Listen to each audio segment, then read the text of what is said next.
Bonjour, alors aujourd'hui, je vais vous parler du rôle d'une coach. Je vais vous parler des caractéristiques d'une bonne coach.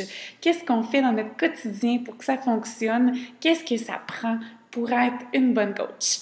Alors, premièrement, pour être coach, ça prend pas de formation. On n'est pas des nutritionnistes, on n'est pas des professeurs d'éducation physique, on n'est pas des physios. Donc, ce que ça prend de la passion. On doit avoir le goût d'aider les gens. On doit être des passionnés de la santé, du bien-être.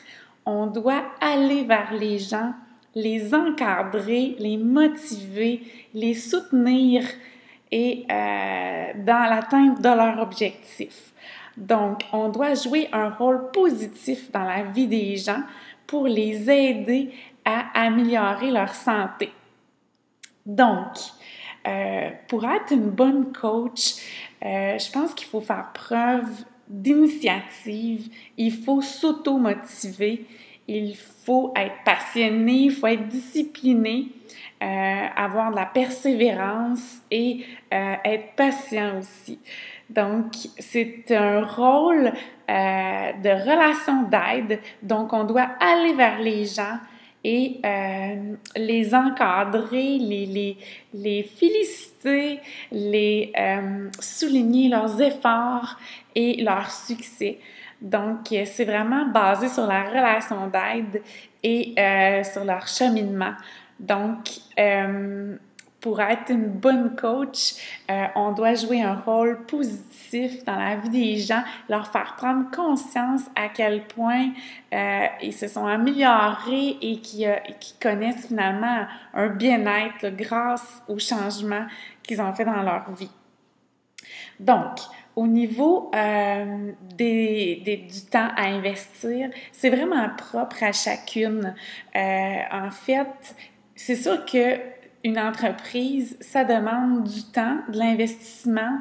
C'est sûr que on doit prendre ça à cœur, on doit être déterminé, on doit se créer des outils, on doit briser la glace et puis sortir de notre zone de confort. Donc, comme toute entreprise, je pense que ça nécessite un peu d'investissement, mais il y a des gens qui font ça par passe-temps, il y en a qui font du coaching de façon comme un travail à temps partiel, il y en a d'autres qui font ça, qui vivent de ça, donc c'est vraiment un travail à temps complet. C'est vraiment propre à chacune. Moi, je connais des filles qui ont des carrières et qui ont des enfants, qui ont une famille, une maison et qui réussissent très bien à faire du coaching en plus de ça. Donc, si vous avez le goût d'avoir un revenu supplémentaire, de payer des factures d'extra ou de vous payer des voyages, de vous payer du luxe, ça peut être une belle forme aussi de revenus. C'est certain que je pense que pour faire du coaching, on fait pas ça pour l'argent, on fait ça parce qu'on est passionné, mais il y a quand même un revenu au bout de la ligne qui peut devenir intéressant.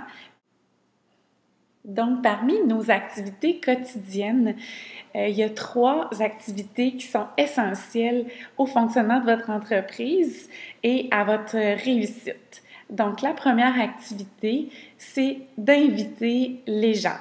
Donc, comme c'est une entreprise à relation d'aide, on doit développer des contacts avec les gens, démarrer des discussions, aller parler à des gens autour de vous de ce que vous faites, à quel point vous aimez ce que vous faites et à quel point vous vous sentez bien.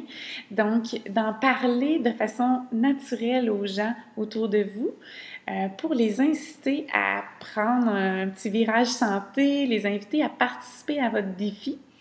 Donc, quand on aime ce qu'on fait, on en parle de façon positive et on élargit notre réseau et c'est comme ça qu'on se bâtit une clientèle. Donc, plus on invite de gens, plus on agrandit notre clientèle et plus on a du succès. La deuxième tâche, c'est d'être un produit du produit. Donc, je pense que ça va de soi qu'on doit utiliser les produits avec lesquels on travaille pour en parler de façon positive et tout d'abord les connaître, être capable de répondre aux questions de nos clientes et nous-mêmes de savoir de quoi on parle finalement et de comprendre qu'est-ce que nos clientes vivent là, avec nos programmes. Donc, un peu comme quand on va voir un film et on l'a trouvé vraiment bon, on sort de là puis on en parle de façon positive. Donc, c'est la même chose en termes de... En tant que coach, on parle à nos clientes des programmes et des produits avec lesquels on travaille. Le troisième comportement, c'est le développement personnel. En tant que coach, on doit développer nos connaissances, on doit nourrir notre esprit si on veut être une bonne leader et demeurer inspiré à notre tour. On doit faire du développement personnel, de la croissance, pour notre croissance personnelle au quotidien. Alors voilà les 3 activités quotidiennes. C'est une partie de nos tâches, mais ça, c'est vraiment la base. Donc, si vous faites vos activités, c'est certain que vous allez avoir du succès et votre entreprise va fonctionner. Alors voilà, j'espère que la vidéo vous a plu et si vous avez des questions, n'hésitez pas, on est là pour ça.